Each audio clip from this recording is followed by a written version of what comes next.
say good day to you this day of your time. How are you all?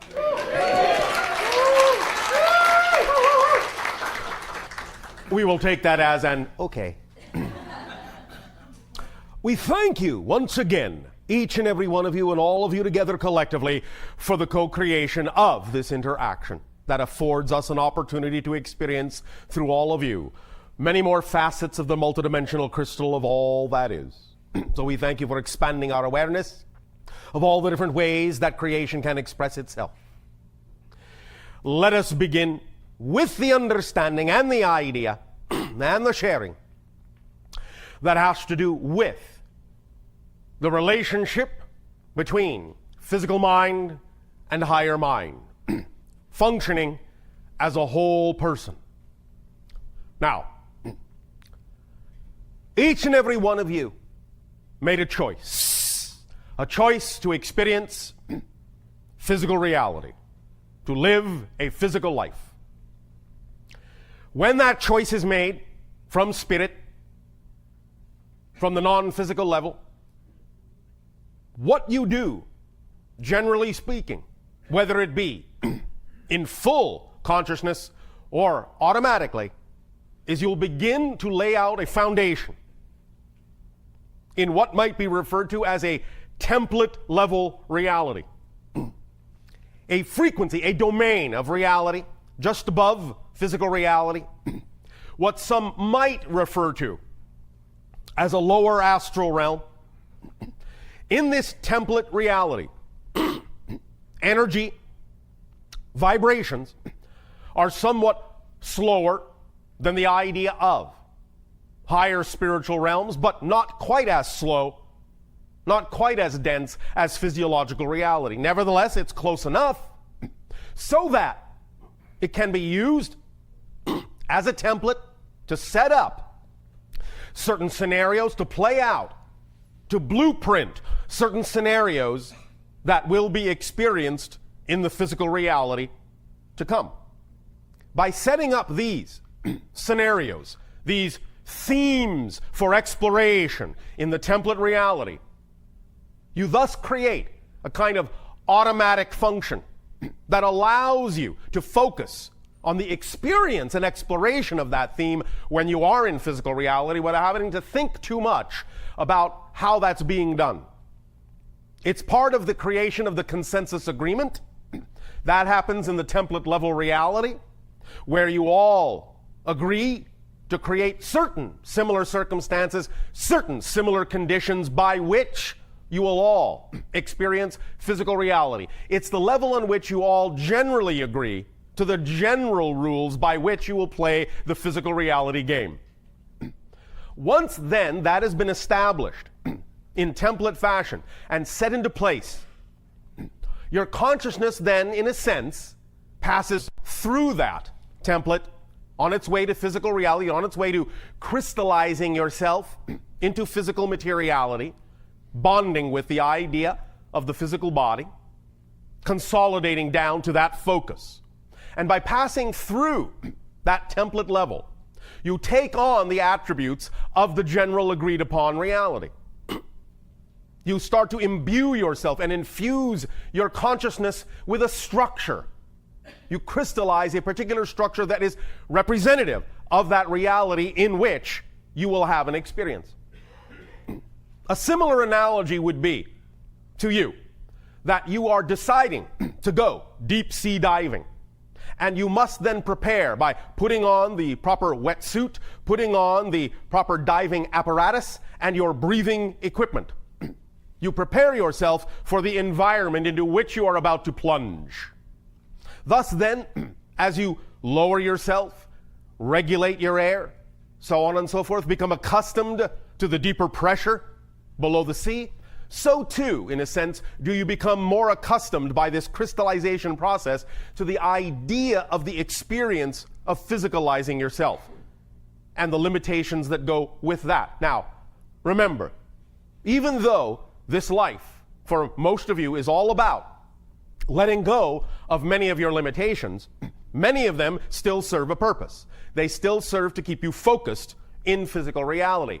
So that just the concept itself of limitation is not inherently a negative one. What you do with that concept can be positive or negative.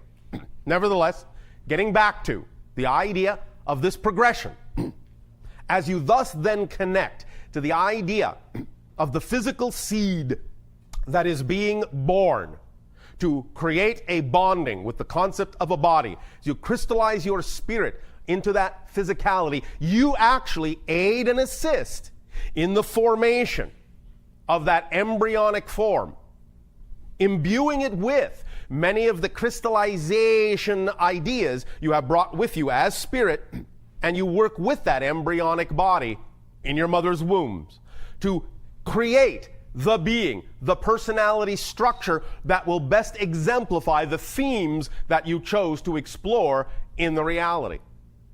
While working in that sense with that embryonic structure, you will find that most of the template ideas, most of the thematic ideas that you will explore in physical reality, that you thus then crystallize into that embryonic body, are done after, on or after the 49th day of the existence of that embryo. Up to that point, the embryo structure does not have the capacity to lock in those template ideas. Because what has not yet formed in the embryo is the necessary and essential and crucial pineal gland. Once the pineal gland exists, because it is in the brain the gateway and the doorway between higher and lower realities, it is necessary for it to be there in the embryo to function as the gland that incorporates those template ideas and thus then starts to arrange the idea of the neurology of the brain in such a manner and the cellular structure of the body in such a manner as to be conducive to the ideas and the themes that are being crystallized in that body. Once the embryonic form then is sufficiently organized to be a match for the frequencies that are representative of the kind of experiences and themes you have chosen to explore in physical reality, there then starts to become more and more and more a solid vibrational link between the idea of the physical form and the spirit form. Now, this will still be somewhat tenuous for quite some time.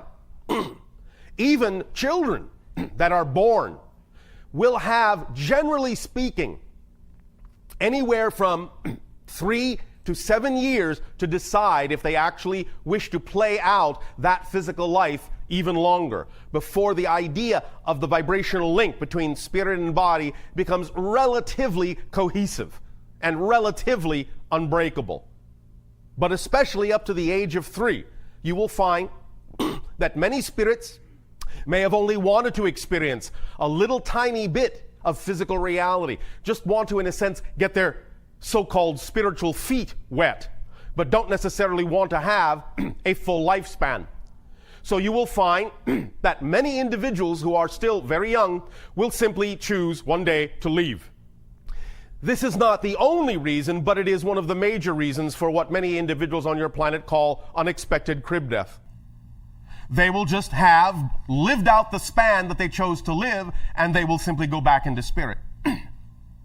The idea also of what you might refer to as either miscarriage or abortion is also something that, in a sense, serves the spirit's purpose of choosing someone who wouldn't necessarily choose to have a full-term child, and thus by forming a link with a person who has made that kind of a choice, they will get to experience just the portion of physical existence that they chose to experience and no more. Now, this is not in any way, shape, or form a commentary on that kind of choice. It is simply saying that nothing goes to waste, and in that sense, it all serves some spirit's purpose. So in that sense, doesn't need to be looked at in any kind of a judgmental way. It is simply a choice, a circumstance, and an opportunity that is taken advantage of by those it can serve. Now, as you further crystallize the embryonic form, and it starts to set up cellular structures and neurological pathways in the physical body that are representative of the kind of themes you will explore, what it also starts to create is the personality construct. The representation of the intelligence of the spirit, the consciousness of the spirit, will in a sense be mocked up in the body. It will have a template form of its own that is represented by the capacity for belief systems, emotions, and thought patterns and actions. This prismatic template in the brain is set up to receive certain kinds of information that are conducive to the expression of that spirit's choice of thematic experiences. Thus, that personality becomes uniquely fixed and uniquely capable of expressing itself along the lines specifically of the themes that were chosen for exploration. This is not to say that the personality cannot be malleable, for it is, but the idea is that it is specifically designed to absorb information that is along the lines of the chosen themes. Now, of course, when a child on your planet is born to its parents, it will, because it is still absorbing, still laying the foundations of that template, still crystallizing for a while, it will absorb all of the telepathic input of the parents, of the society. And as it locks into that, it will pick up on belief systems from the parents, from society, and begin to incorporate those into its matrix as well.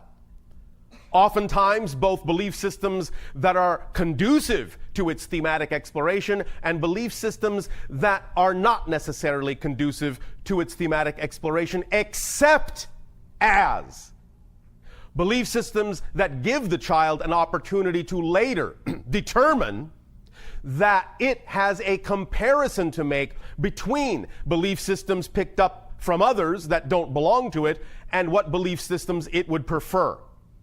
Again, all the absorption serves a purpose, but some of the belief systems may not necessarily ultimately be conducive to what that personality's choices are, but it is still part of the theme of exploration to have picked up those belief systems from your parents and from your society in order to later decide more clearly, based on your comparison of self to those belief systems, who you are and who you are not, because that's a part of the experience generally that you explore in physical reality to define yourselves and to go from the idea of limitation to less limitation, to go from the idea of forgetting to remembering, to go from the idea of pulling yourself together as a holistic being, having gone through the idea of separation and segregation within your consciousness. So it all serves a purpose. Even though you will divest yourself of certain belief systems as you grow, they still served a purpose of being there because they gave you something to compare the ideal self against and gave you a measure of where you're going. So in that context, all of your parents have served you, even though they may not have known how they were doing it or what they were doing, even though they might have been, if within their own integrity, more capable of expressing the idea of love to you in a more positive way. Nevertheless, because they may have had their own fears, their own doubts, their own issues of exploration that may never have been resolved for them, they still handed down to you those things that still give you the opportunity to decide more concretely who you are, even if only by recognizing through what they have given you who you are not. So it still serves all of you in that way if you are willing to use it that way.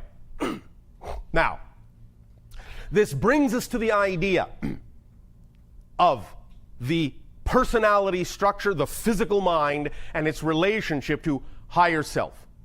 Let us now rewind this, go back a little bit to where you first were forming from spirit that template reality. Aside from the mechanism we have now described of forming the physical side of the personality, the physical side of the person you will be in physical reality experience, at the same time, when you lay out that template, you also, from spirit, create a duality You create not only the physical side, the physical mind, but you create the template called the higher mind that goes specifically with that person. So every person is a person in totality when they express the idea of physical mind and higher mind. That is what makes you a whole person capable of exploring the idea of physical reality.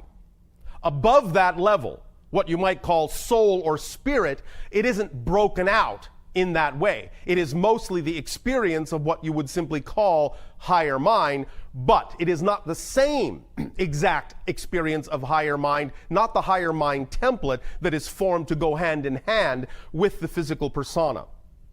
But the higher mind template that is formed by the spirit acts as the liaison between the physical mind and the higher levels of your own soul. And so it remains to a great degree in the template level reality. Again, it is, by analogy, the individual still standing on the boat helping the diver who has gone down below, making sure that they are given every support that they need, making sure they are still in communication, and helping to guide them from the surface in any way that they can by taking readings of what's going on around them and helping them in their exploration down below. So higher mind stays on the boat, physical mind goes deep sea diving. Now, once this relationship is established, then the idea is to get these two to work in concert, to get the physical mind and the higher mind to work in concert. Now, because your view deep, deep, deep under the ocean is limited, as it is when you go as a spirit deep, deep, deep into physical reality, the idea is to rely on the higher mind, the person on the boat, to be able to guide you to the horizon because they can see farther than you can. The deeper you go in the ocean, the darker it gets, the murkier it gets, the less visibility you have. The deeper you go into physical reality, the more limited your point of view can be. But you can always rely on the fact that the higher mind, still up there on the surface on the boat, can see clearly to the horizon and can, with the proper communication, guide the diver in the proper direction. So the idea then is to recognize that because you will experience a kind of disconnection from the surface, disconnection from the higher realm, it is important to rely on the communications of the higher mind for guidance. However, the paradox is that very often, not so much that it has to be this way anymore in your reality, but especially in your history, diving deeply into physical reality has created the kind of disconnection and the kind of forgetfulness and the kind of limitation that allows you to not even remember you have had a higher mind. And therefore, you have created within yourselves, nevertheless, as part of your template, an urging within the physical persona to seek the higher mind. Because the higher mind knows, and the spirit knew when it formed the template, that it was highly likely the physical persona might get lost in the darkness. So it always gave the physical persona that one seed, that one spark, that urge to go toward the idea of the light, to go toward the idea of the higher mind and to form that reconnection. This is expressed as the creative desire, the desire for love. That is what that is. The feeling of desiring love, the feeling of love, the desire to express oneself fully, creatively, in that sense, is different ways of expressing, of experiencing the seed that is created in the template that urges you back in that direction, urges you to reconnect with the higher self. Now, again, because of the degree of disconnection experience and the degree of forgetfulness that exists in the idea of physical reality, we understand that even that can sometimes be distorted, be clouded, be filtered. Nevertheless, the urge is there. It is always driving you to look for that which allows you to feel complete.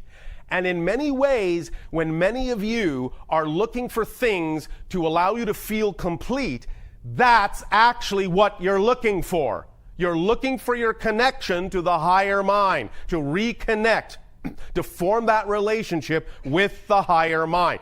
We understand that many of you may, because of the forgetfulness, because of the filtration, because of the disconnection, because of the distortion, you may interpret the idea of that which you need for completion in a variety of different ways. Some individuals will feel that desire for completion by expressing it through the need for another person or the need for sustaining oneself with food or many other things. This idea, however, is all predicated on the notion that what you're actually looking for is that reconnection to the higher self. This is not to say it cannot be expressed in a number of ways, or that those things cannot to some degree represent part of the path of reclaiming that connection. But very often, because of the forgetfulness, the physical mind and the ego structure may assume that the thing that in some sense is on one level representative of that reconnection is the reconnection itself, and it is all that is needed for the reconnection, and it often stops you short of making the reconnection, because then you become fixated on the symbol of the reconnection rather than the reconnection itself. Now, the idea of the ego structure is basically this. It is simply for the purpose, its really only job is simply for the purpose of keeping you focused as a physical personality in your physical reality experience. That's its job. It's just to focus you in physical reality. Ego, in a sense, is like the diving mask that gives you the ability to have a clear view underwater, so that things are not too murky, so that you can see, sort of, at least to some degree, what is ahead of you, where you are going. It brings things of the physical reality into focus so that you can concentrate on them, so you can focus on them, so you can have a physical reality experience. It creates the idea and reinforces the idea of the belief systems that are part and parcel of the template of your consciousness, of your personality structure that you have created, reinforces them so that those beliefs can be experienced as fully as possible. That's why every single belief is self-reinforcing. Because the ego's job is to add energy to it, add focus to that belief, to make it seem as if no other belief is possible, in order for you to focus on the belief strongly enough to actually have the physicalized manifestation and the experience that goes hand in hand with that particular belief you are holding to be true at any given moment. So the ego's job is to amplify those beliefs, to keep you focused in physical reality, to keep you focused in that experience. But when there is a degree of forgetting that exists to the extent that it has in your reality, very often, because of that sense of disconnection, because of that experience of disconnection, not that you're ever really disconnected, because you cannot be, but you can create the experience of disconnection to such a degree that the physical personality structure, the ego structure, can forget that it's not actually the one in charge, can forget that it has a helpmate in the template reality called the higher mind, can forget that it is not doing this alone. And in suddenly finding itself in the experience of being alone, it starts to build up the idea of fear. It starts to reinforce belief systems in a way that perpetuates its existence beyond the necessary level that it is actually required to generate for its continued existence. It starts to think that if it is all there is, then it's in charge of everything. The burden and the weight of the world is on its shoulders. The responsibility for everything that happens in your physical reality is up to the ego structure, and it starts to take on that job when it is not built for that job. It starts to burden itself, stress itself.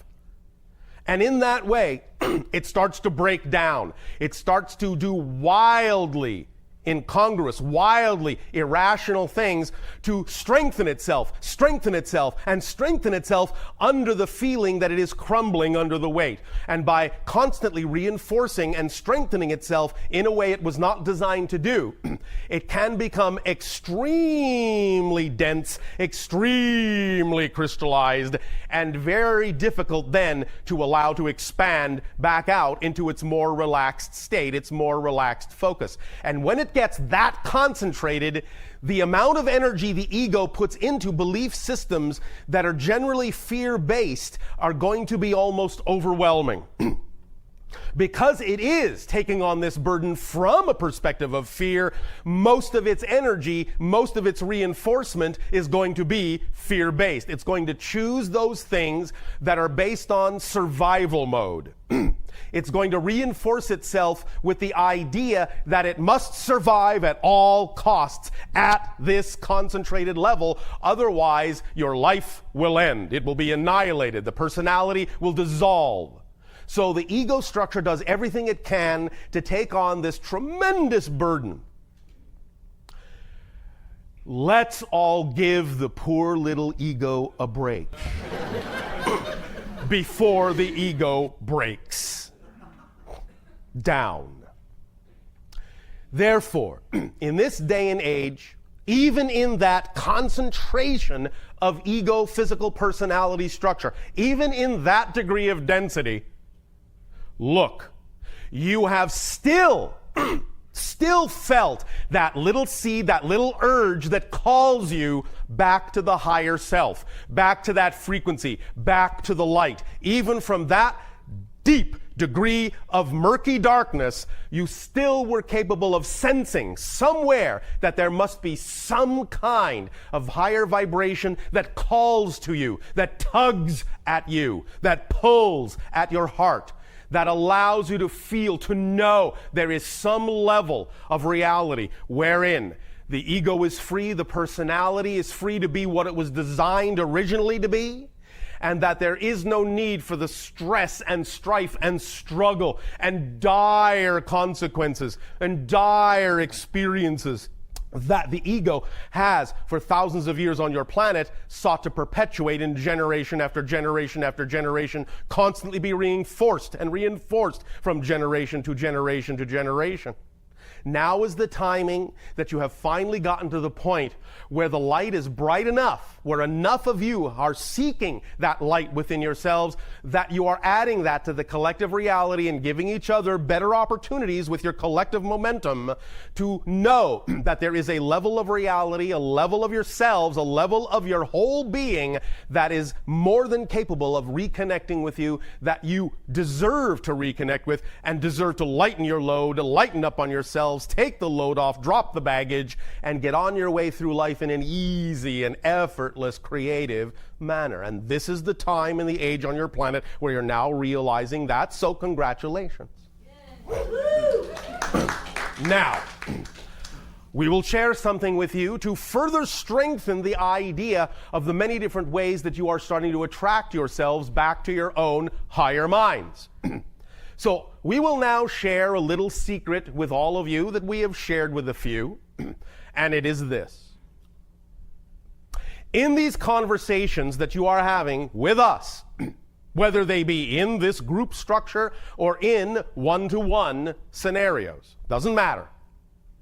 When you are speaking with us, you are actually speaking with your own higher mind.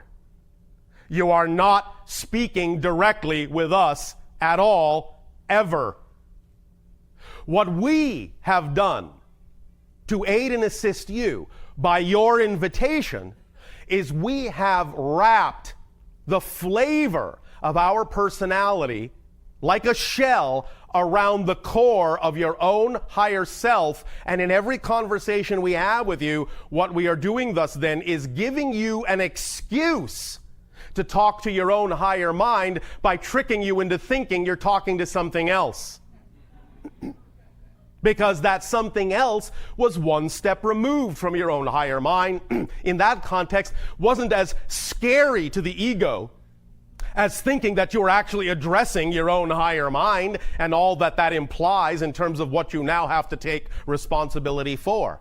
Therefore, the idea is that if you could find some vibration, some representation of a being that at least would represent that level, but was still one step removed, then it wouldn't be quite as scary and you could deal with it at your own pace in a comfortable way. Well, the idea here is that yes, while obviously we are involved, the actual communication you are having with us is actually the communication with your own higher minds, but wrapped in our vibrational flavor in order to allow you to use us as a permission slip to give yourselves permission to actually communicate with your own higher minds in a relaxed way and get your assumptions and your beliefs and your definitions and your ego structure out of the way so that you will allow yourself that communication. So congratulations on being so clever as to invite us to help you to trick yourselves into speaking to your higher minds.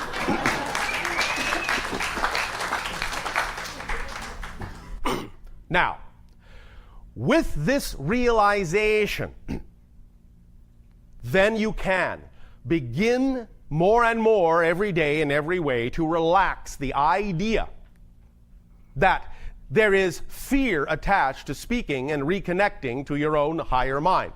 The ego can now be taught that it will not die, it will not be annihilated just because you are going to make a conscious reconnection to your higher mind. It will be given the opportunity to just do its job in a relaxed, creative, and loving way.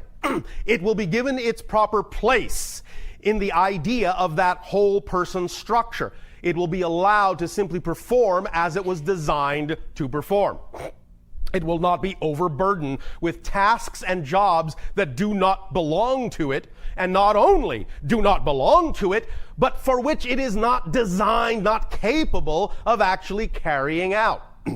As we have said previously in other transmissions, physical personality is not designed, is not capable, literally not designed to know how something is going to happen. It's not designed to read the giant template where the higher mind resides. It is only designed to know how something is happening or has happened in physical reality.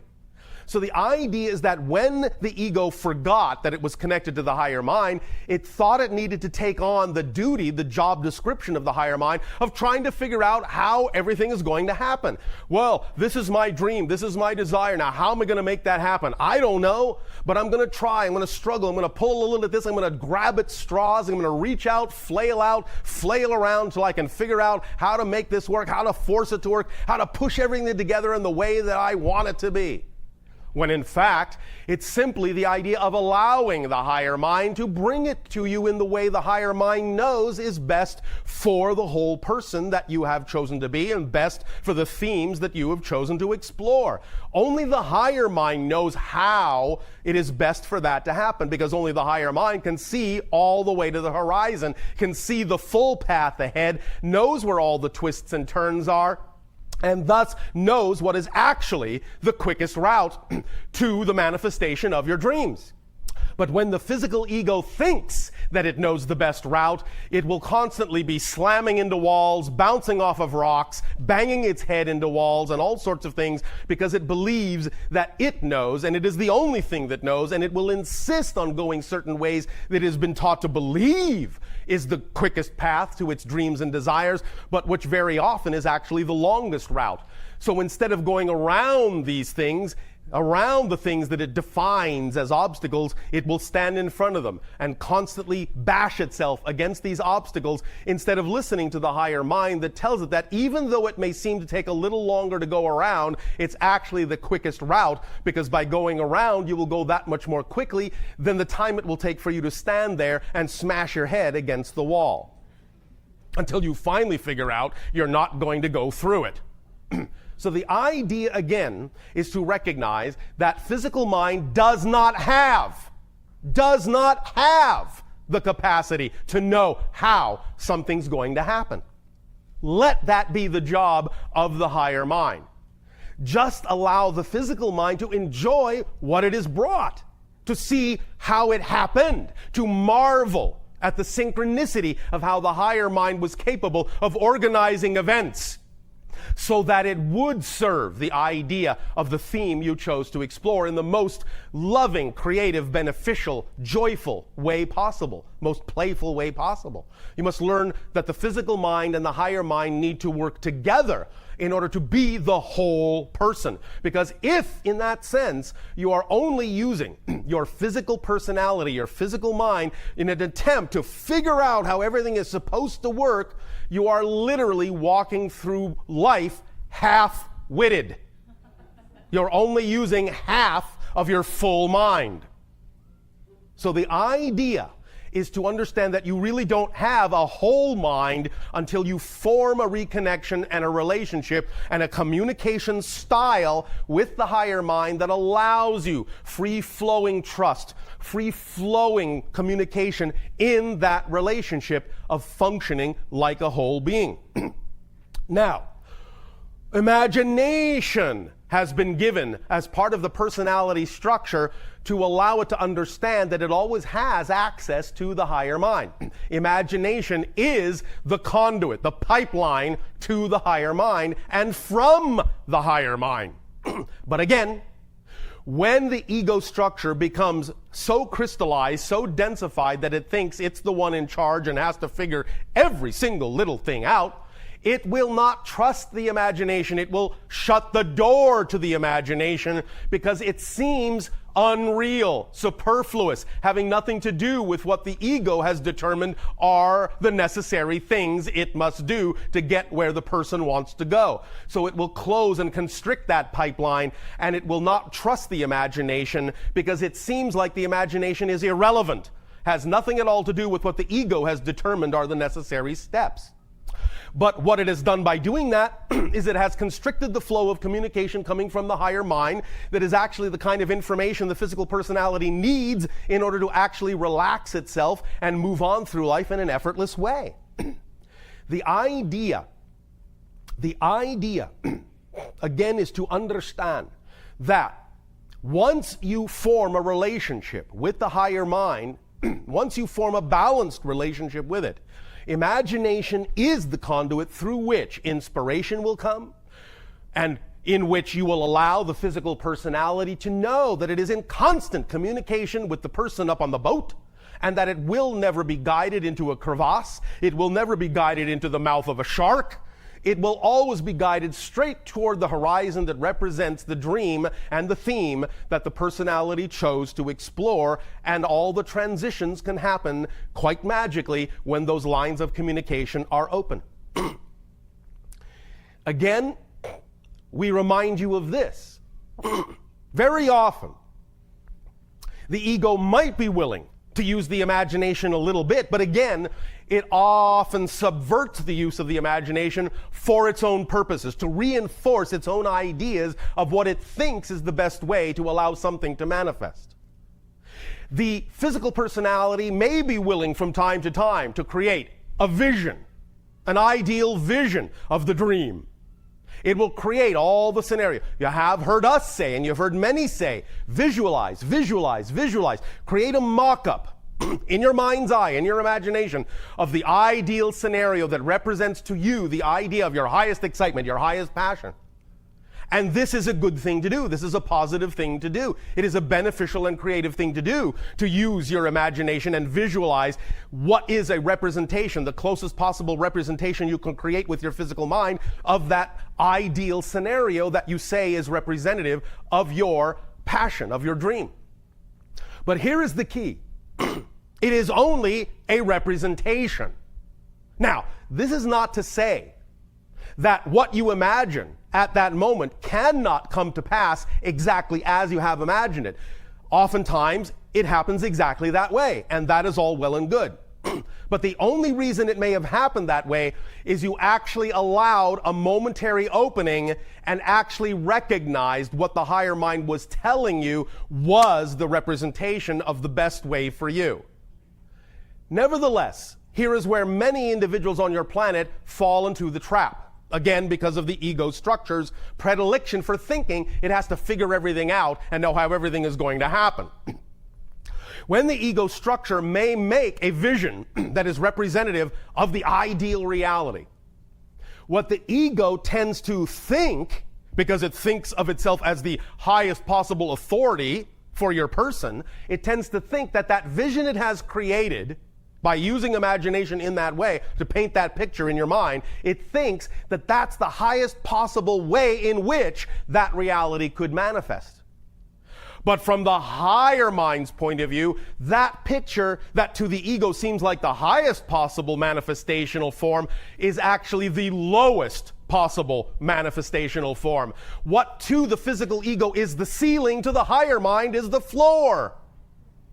It can go much higher than that, and in fact, it can actually go so high, so far, it can actually be beyond physical mind's capability of imagining how it could occur. That's why you do not need to insist.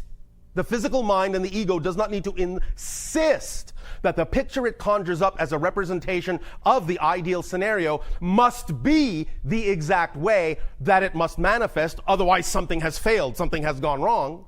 It is just used as a template to pass on to the higher mind the basic idea that represents, pay attention, the proper vibrational state of being that the physical being needs to experience in life in order to perpetuate its joy.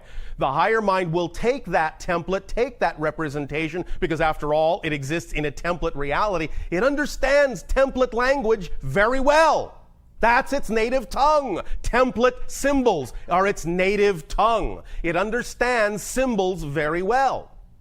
It will take that symbol and recognize that that symbol simply represents the proper state of being, the proper energy that needs to be created. And so the higher mind will then take that symbol and it will reach out to all the things it understands are available, all of the how can this happen sort of thing, and it will match those things to the proper template frequency and then bring that into the reality, the opportunities for the physical mind to act upon. But when the physical mind hesitates to act on the synchronicities that are brought to it because the ego says, I don't recognize that as the template I set up, and doesn't trust that the higher mind could have actually brought it the opportunity it wants in a different form other than what the ego determined it should be, it will refuse to act on those things. It will refuse to recognize those as opportunities. Those opportunities coming from the higher mind will even be invisible to the physical mind. It just simply won't even know they are even there to be acted upon. And therefore it will miss those doorways and will never walk through them and will never see the manifestation of its desires because it has been too insistent on the how and not allowed the higher mind to actually show the physical mind the true how, because the higher mind can actually imagine ways far beyond the physical mind's imagining of how such a thing could occur. So, all well and good to set up the parameter of a visualization for the physical mind, but don't insist it must manifest that way, because the higher mind might be capable of bringing it to you far greater than you ever imagined. Let it. At least, that's our suggestion. It's up to you. So, now, many individuals have wondered, well, if the physical ego thinks it's in charge, and attempts to shut out all other forms of communication because it doesn't trust them, coming from the higher mind, how do I know the difference between when the physical mind is telling me, oh, this is representative of your excitement, and when the higher mind is telling me this is representative of your true excitement? How can I tell the difference? Because if the ego is attempting to trick me into staying its course, because it thinks if I veer off that we're going to die, it's going to dangle all sorts of carrots in front of me to get me to stay on that course. So how do I tell the difference between that kind of a carrot and the carrot that represents going in the direction of my true self? All right, fair question. It all comes down to what we have spoken of so often. It all comes down to excitement. It all comes down to passion. But again, we hear the ego saying, how can I tell the difference? How do I know it's really my true excitement? Now, this requires paying some attention to yourself. really paying attention to the true feelings. It does require at least a modicum of willingness,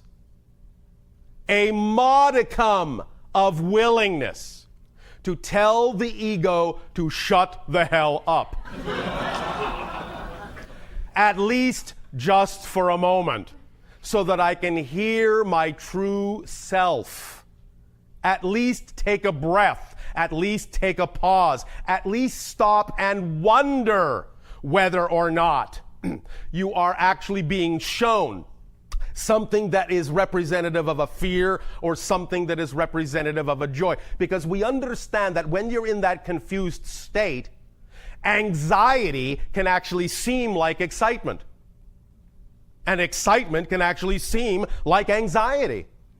But this is why it's so critical to take that pause, to allow yourself to at least be in charge enough, be willing enough to tell the ego to be quiet for a moment so that you can get in touch with your inner being and tell the difference in the quality of the vibration of the emotion you are feeling at that moment with respect to the idea you are exploring. If you are quiet for that moment and willing to be open to be shown what it actually is, you will be able to tell the difference. You'll be able to develop the discernment of the difference between the vibration of fear and doubt and the vibration of joy and certainty. You will be able to tell the difference because that ability to tell the difference is built into you. It's built into your consciousness.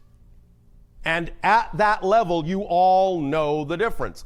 But if the ego is making too much noise, if it's not allowing you to stop and think, it does that specifically to prevent you from being able to tell the difference, because it's afraid that if you tell the difference, it won't be in charge anymore. And to the ego, that means death, because it doesn't believe the higher self really exists.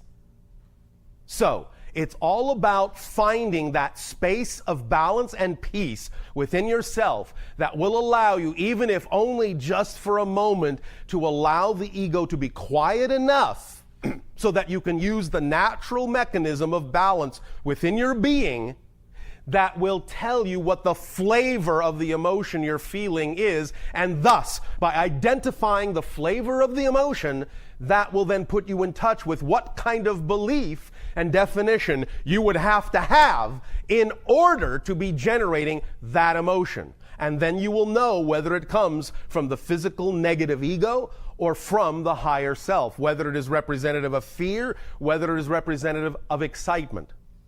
But you need that moment of quietude. You need that moment of solitude. You need that moment of peace. You have to be willing to step back.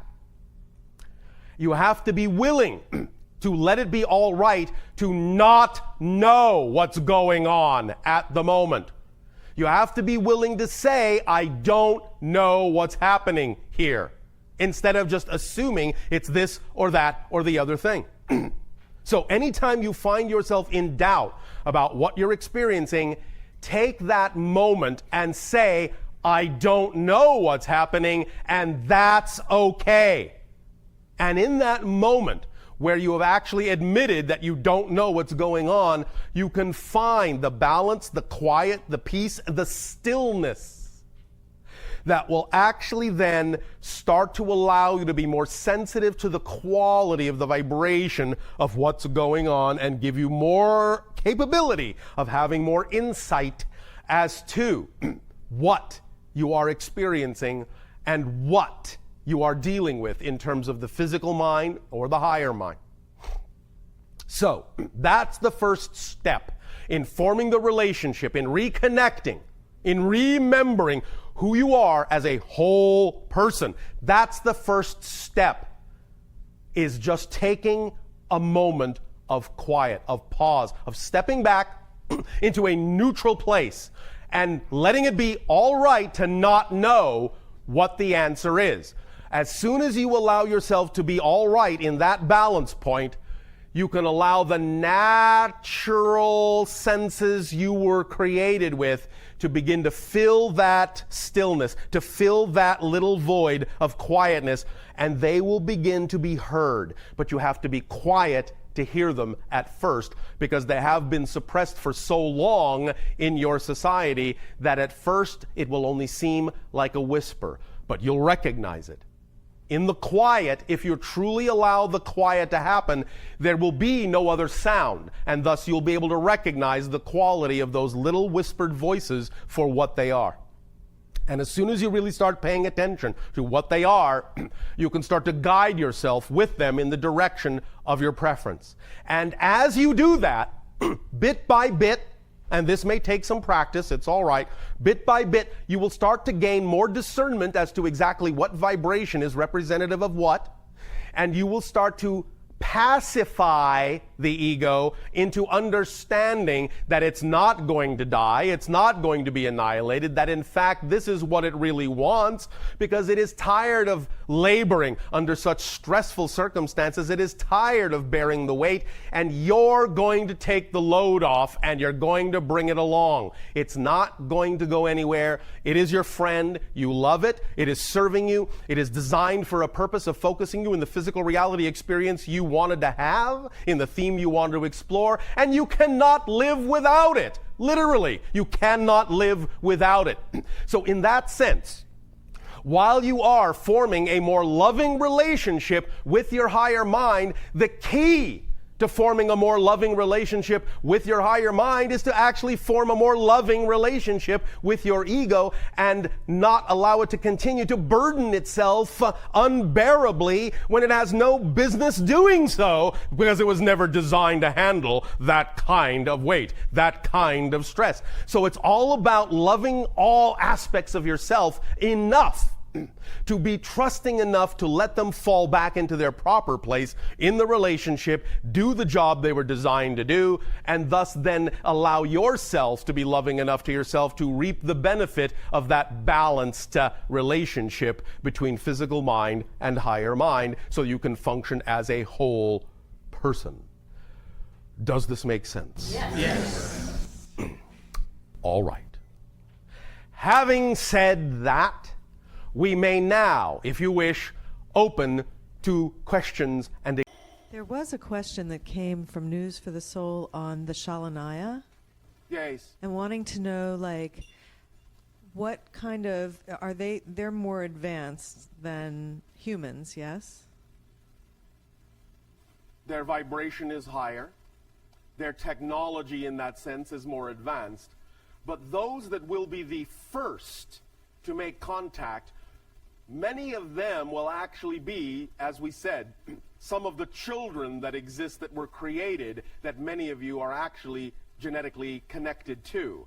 And their vibration will be such that you will be able to handle it by the time the connection is made, because your frequency will be high enough. The children will then act like step-up transformers, that your relationship with them and the initial ones of the Yel and Shalanaya will be of such a vibration so as to act as a buffering mechanism and a step-up transformer to elevate your frequency to be ready to receive higher vibratory beings in time. I see. And are there attributes or types of training that individuals can go through now that would make them more in a position to be beneficial? Only the type of training that we have just discussed and always recommended, and that is acting on your highest passion to make sure that your vibration is as high as it possibly can be, so there will be no conflict or resistance to the idea of meeting a vibration that is also on a high frequency domain. Okay, that sounds wonderful. Thank you, Bashar. Thank you. And yes, it is full of wonder. Hi, Bashar. And are you a good day?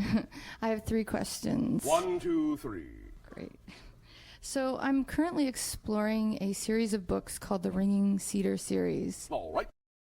They are written about a Russian woman named Anastasia. Yes. Are you familiar with her or this? Just proceed. So they present some interesting concepts. Such as? the idea that living in nature and gardening would bring us closer to our highest destiny, our highest calling. In many ways, this is so, because it reconnects you to your natural self, and your natural self is of an extremely high frequency. Yes. So one of the questions that I want to ask you, in the book, in the first book, she talks about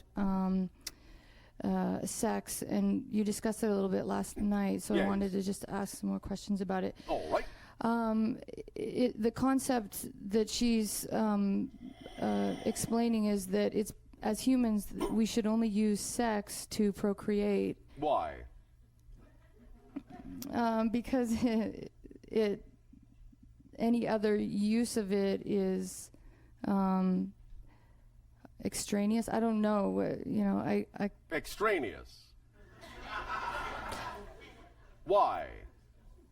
I guess you'd have to ask her. So last night when you were talking about sex, you talked about it bringing us closer to our highest. The only thing that makes it extraneous is when there is not clear communication of all parties in a relationship and clear consent to participate in like vibration. If that is not what's happening in a relationship that involves sex, then in that sense it's extraneous. But it is not extraneous unto itself. Yes. It can be used in many ways beneficially for the alignment and raising of vibrations and bondings and connections that are extremely spiritual in nature. Okay. But it depends on how it's used and with what intention. If there is subterfuge, if there is clarity, if there is hidden secrets, if there is lack of communication, if there is intent to trick, if there is intent to dominate, if there is intent to control, that is extraneous sex.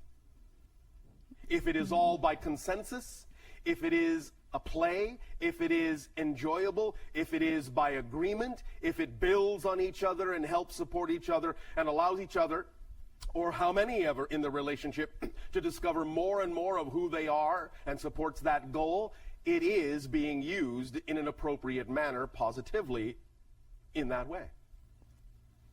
Okay, great. At least that's our view. It's a good view. So I had an experience during an ayahuasca ceremony Yes. where I went into a state that I can only explain as a sexual orgasm. Yes. But it was my entire body, every Yes. cell, Yes. and it was so explosive. And as I was laying there feeling this pleasure, it became very clear to me that that was my natural state. Yes. And that I actually could exist in that state all the time. Yes, you could choose to. Now, do not, any of you, berate yourself if you don't. Because remember, sometimes in physical reality, what you will create is a cyclic experience. You will create a certain state, and then it may seem as if you are falling out of that state, but that's not always for a negative reason. Remember that many times when you achieve a high level of vibration, you download a lot of information into yourself at that level. The idea then is to bring that information and ground it back to earth, and sometimes that actually requires you to lower your vibration to do so that it can sink in and crystallize on a different level. At the same time, recognize that what's happening is not this. What's happening is this. You are always actually climbing up, especially when you don't judge the down part of the cycle, because you're actually always landing higher than you were before, even though it may seem like you're going down. You're actually creating a rising arc. You understand? Yes. So, while yes, empirically, you can exist in that state all the time, it may not always feel like you're doing so because you may be using that energy for some particular purpose or work, and the focus may change in such a way as to make it seem like you're not at that level, but in many ways you actually are. You're just using it differently than you were using it a moment ago. So you don't have to judge it as being less than, just understand it as being a different application of the same energy. And then you will start to feel and recognize that you haven't really left that vibration not very much. And that if you do so, you're doing so for a particular positive purpose. And therefore the overall energy will always rise. All right? Yeah, so that is our natural state of being. Yes. Okay. I had the feeling during the process that it's me that stops it from happening. Well, of course. As I said, however, that's not always for a negative reason. Right. You may just be shifting it in ways in order to apply that energy for specific kinds of tasks. Don't assume that it's for a negative reason, and you will not create it to be so. Okay. Do you see the difference? Yeah, but I think that the reason that I give myself for stopping that from being is to be socially acceptable around others. Because Do you not want to be socially acceptable among beings of like vibration? That's a good question. Thank you. We have been known to ask them. What would you prefer? To be socially acceptable among beings that have nothing to do with your frequency? Or among beings that are matching your vibration? Yeah. Okay. So You get the point? yeah, don't mind if I go crazy then, everybody. Join in. Do you understand how crazy we would look in your society? And do you I'd love it. understand that we don't care? I would love it. Why? Because we're having too much fun. Yeah. Okay. Now, here's the other side of that. The point is, what you're actually saying is you're worried you might actually do something out of integrity. The idea as the last vestige of that little negative belief is when you are truly functioning as your natural self, you will always be guided by the harmonious energy of your joy, excitement, and passion, and it will always allow you to remain in integrity in your relationships with anyone you meet, no matter what their vibration is, so that you will learn to relate to them in a loving and compassionate way. And then if, in knowing that you are doing that, they still choose to exhibit resistance or a problem or judgment against you, it's their issue, it's not your issue. Do you understand? Yeah, that's beautiful. You can only be responsible to them. You cannot be responsible for them. Make sense? Yes, that's Does great. this help you? That's fantastic. So my last question is about money. Money. So I am at a crossroads right now where I'm Yes. able. What do the road signs say? Oh, that's good. What crossroads are Forgot you to at? read.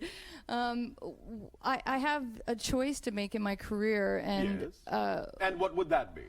one of the choices requires me taking a large financial responsibility on, and I'm worried that Why does it require you to do that? because I would be opening a new business that would require putting out and taking loans worth thousands of dollars. Yes. Is this the only way to act on your excitement? Are there not any other ways that your imagination can conjure up that may not necessarily require such a large monetary outlay? Yes, there are. Well, why don't you take those instead? Because they're less solid, so they What does that mean? yeah, exactly. Nothing in physical reality is solid. Okay. Are you just afraid? I feel like I have so much emotions around both decisions that I can't, and it was interesting what you were talking about earlier for me about just relaxing. Yes. I haven't been able to relax my energetic body enough to actually hear the truth of which choice is the correct road. But is it not obvious? You have just answered the question. You already have within your imagination the recognition that there may be ways to act on your excitement that don't necessarily put you in financial straits. And by not putting yourself in financial straits, what you're doing is honoring your old belief system that says you're not sure that you can move in that direction without strapping yourself. So don't. Allow yourself to act in the direction of the things that do not, in that sense, put you in financial straits until such time as you are emboldened enough by the feedback you get of the reality that represents your joy that it shows you through synchronicity that you can actually do other things in other ways if you would like to. But you don't always necessarily need to. What is preventing you from acting on the opportunities that don't require such a large financial outlay? There's smaller opportunities. What does that mean? They would Are they representative of your excitement? not as much. Not as much. All right, I'll put it this way. Remember that when we talk about the idea of acting on your excitement, the full phrase is this: act at every moment to the best of your ability on the things that excite you the most, to the degree you are capable of taking action on them.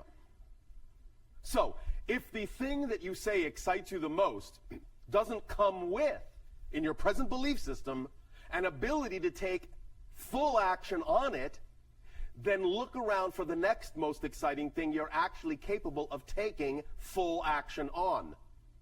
And that will let you know that by acting on that thing you're able to take action on, it is actually connected to the other thing and might get you there through another route you didn't expect. It might bring you what you need in a way you didn't imagine. Do you follow? Yeah. So you yourself are saying the thing that excites you the most, with your present belief system, you're unable to take full action on without fear. Therefore, you need to back up and look at what does excite you, you are able to take full action on. That's the one to take first. Does that make sense? Yeah, that's great. Then it will be a stepping stone for you. You will gain experience. You will gain confidence. You will start to learn how to attract other things. And you may also relax your expectation that you need symbols of a certain type in order to get where you're going. Again, remember, abundance is the ability to do what you need to do when you need to do it. It doesn't always mean money is the easiest way. Can your imagination conjure up another way in which the thing you say is the most exciting thing could actually happen without all the monetary outlay? Is your imagination capable of imagining any scenario in which you could do that thing in the way you say you want to without requiring quite so much money? Yes. And what would one way be? Well, finding someone else who already has an established building that I could move into. It's a building that I'm talking about, so it would be finding someone else So you are with a saying building. that it is possible to attract someone who can actually provide you some of what you need. Well, why don't you do that? Why aren't you open to believing that that's possible? Why isn't that part of your excitement? If that's the way that it excites you most to do it, why isn't that a real choice? Why isn't that a reality? Why isn't that a possibility to you? Because then you have to depend on someone else's integrity. So you are saying that the only possible people you could attract into such a scenario are people who you cannot trust the integrity of? What kind of a belief system are you working with here? An old one? An old one. One that is depreciating you. You see where we're going? What you need to work on first is an appreciation of yourself before you can attract the symbols of appreciation into your reality. Right now, you are saying the only kind of help you can attract is something you cannot trust. Work on the beliefs that underlie that, and you will clarify the issue to the point where the synchronicity in your life can begin to show you that you can attract what you need and that you can trust it. All right? Thank you. Thank you.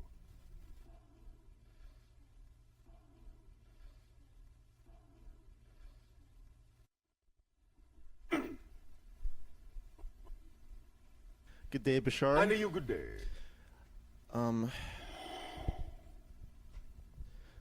First of all, I just want to express to you that it's truly an honor to engage in this interaction with you. It is also an honor for us. We thank you. Well, I can't believe I'm actually here asking you. I can't believe you are either. I have two questions for you. The first of which being, my entire life, my entire life, as far back as I can remember, I've been obsessed with literally obsessed with coming into contact with extraterrestrials. Oh, so And now you have. And now, yeah, I know that's. So now what will you do? Well, aside from be really nervous right now. Nervous? Why are you nervous? I don't know. I can't explain it. But the question is we label different encounters as different. Like, for example, a physical encounter Yes. would be, obviously, you probably know, we'd call a close encounter of the third kind. We understand the nomenclature. So what I'm asking is what can I do, if anything? Is there anything I can do to increase the likelihood of having a close encounter of the third Yes. kind? We have already told you all what to do. Acting on my highest excitement, Yes. since that's my highest. Because again, these kinds of appointments were already arranged long ago. All you have to do is become the person with whom the appointment was made. I feel as if I've been that person though, like my whole life. Has it happened? No, it hasn't. That's why Then I'm confused. By definition, you see, there's no confusion here. As we said earlier, by definition, your reality has reflected to you that you're not that person yet. So Okay. stop worrying about it. In fact, worrying why you're not that person yet is what makes you not that person yet. Now, you are having this encounter. Yeah. This shows you that your belief system is open enough to start the ball rolling. In time and in timing, as you have arranged it when it is appropriate, no matter what your ego thinks you're ready for, obviously it knows, the higher self knows, the arrangement knows you're not ready yet. When the timing is correct, it will be the timing that will serve you and everyone else best.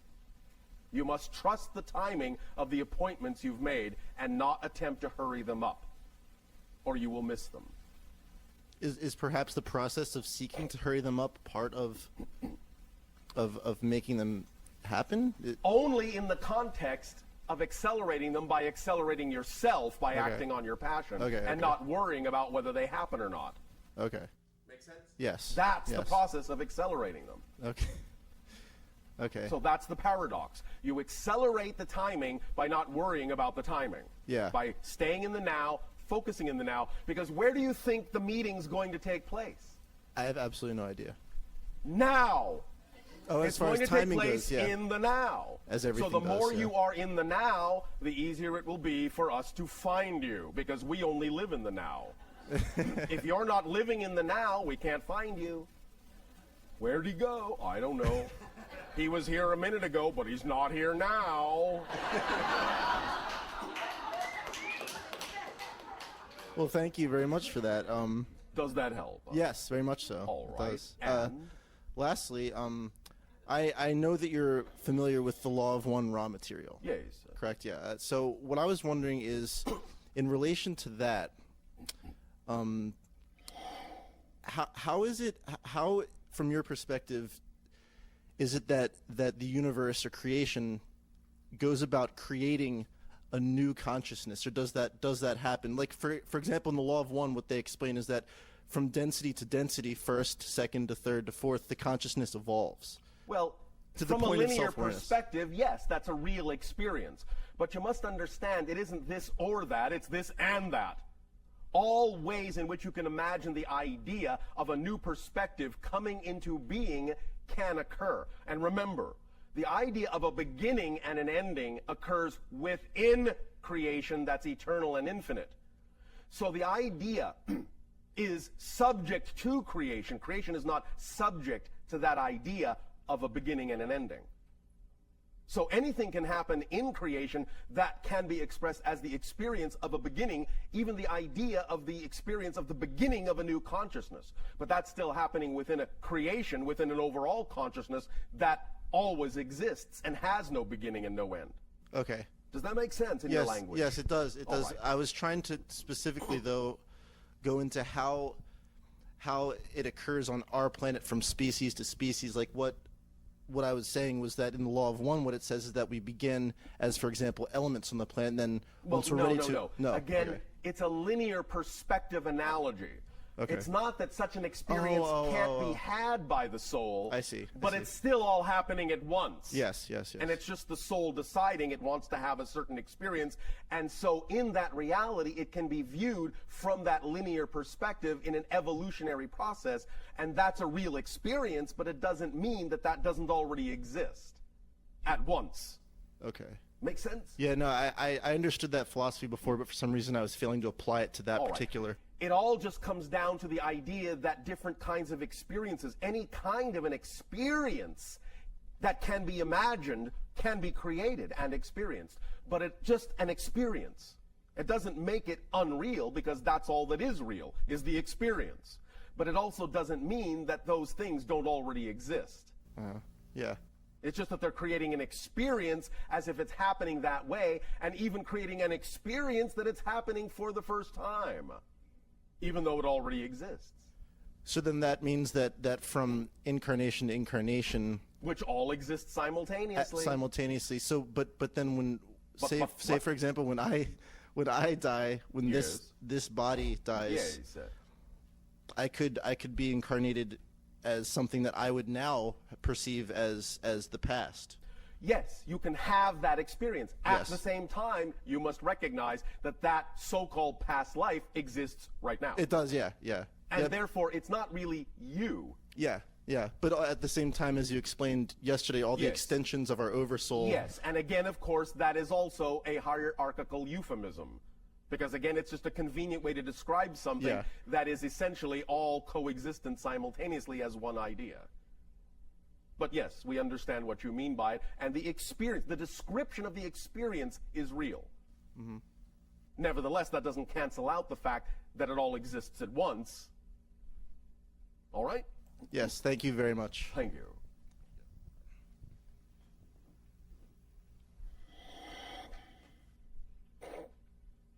Hello, Bashar. And you, good day. Good to be speaking with you again. Thank you. And you as well. Thank you. The first question that I have is with regard to a specific being known as Kaela, who came in contact with the U.S. government, as I understand it, and specifically Majestic 12, and Dan Burish. Are you familiar with... We understand what you are referring Yes. to. We may not be allowed to discuss much of this. Okay. I was wondering, because as I understand it, this being is a hybrid between gray and human, or was? Yes, Okay.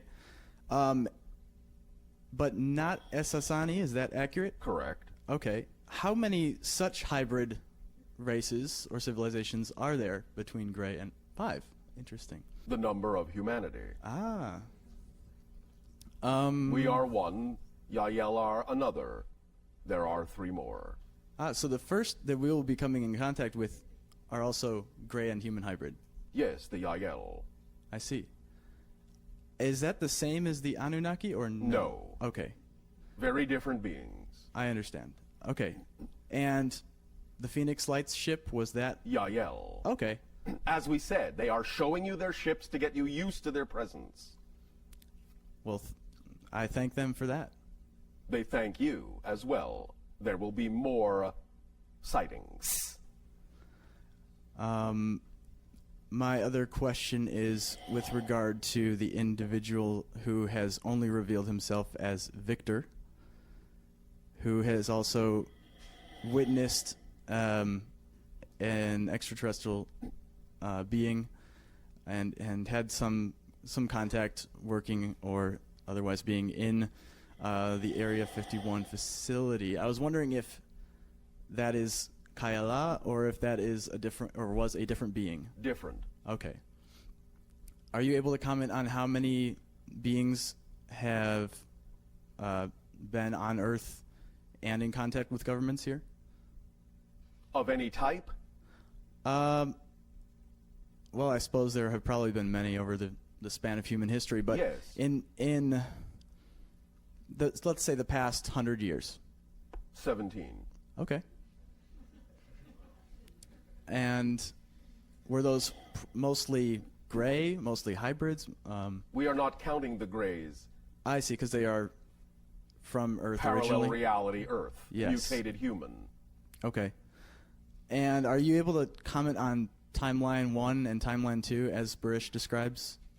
And What do you wish to know about it? Well, he seems to be very concerned about it, in the sense that he seems to think that there is potentially a risk, although he thinks we're on the right track, as I understand it, there could be a risk to go to what would be a timeline that wouldn't be preferential. But as you explain, as long as we are in our vibration of highest joy, we need not be concerned about which Correct. reality we'll end up in. Correct. The more time you spend worrying about whether you're on a preferential timeline, that tells you you're not on the one you prefer. Right. So basically, It's as simple as that. there's really nothing to be worried about, right? It is no more complicated than that unless you want it to be. Okay. Does that help you? Yes. Thank you. And I made an observation about the Greys and their interactions with humans. Yes. That they seem to have a need for control of the situation in any abduction experiences No. or any. You need. I see. Okay. Because if, in that sense, they did not exercise the idea of the freezing of the shift in the dimension, you, by being shifted without that kind of freezing control, would possibly wind up in some other dimension out of control. Because you don't know how to navigate that way instinctively. So see. they are assisting by, in a sense, boxing you into a certain reality which feels like the idea of control. We understand. Yeah. But it's being done to prevent you from, shall we say, shooting off into another reality. I see. Is that sort of what happened during the Montauk Project to some extent with dimensional shifting? And Of a different nature. okay. But similar Okay. in principle. And the Greys, do they not seem? I mean, it seems like they don't want to look at human emotion or They understand do it. not have the capacity any longer to process that, at least not the earlier ones. Some of the later ones do. I see. The agenda has changed. Yeah.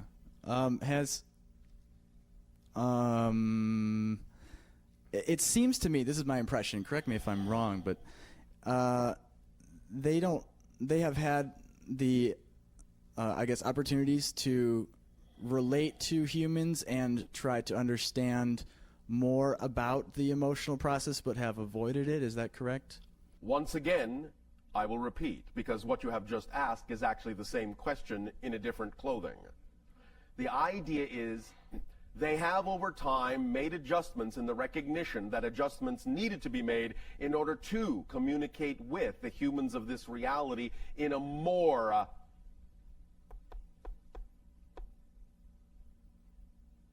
productive manner. I see. But the idea is that initially, in the mutation that they suffered, they eliminated the ability to emotionally relate to you. It wasn't that they were withholding intentionally. They did not have the capacity for emotional processing. Do you understand?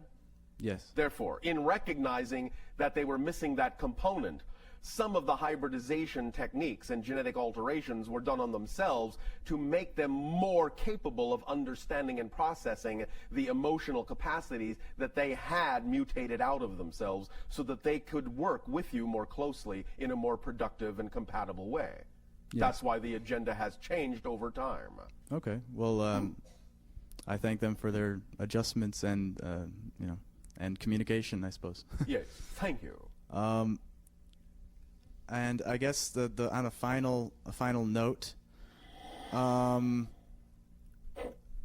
was wondering if you could share with us about how old the Essassani civilization is, and what types of changes have occurred since its conception to where you are presently, what you've learned, just in summary. I know it's a very large topic, Thank you. but we were much more similar to your civilization at one time in terms of the way our culture functioned.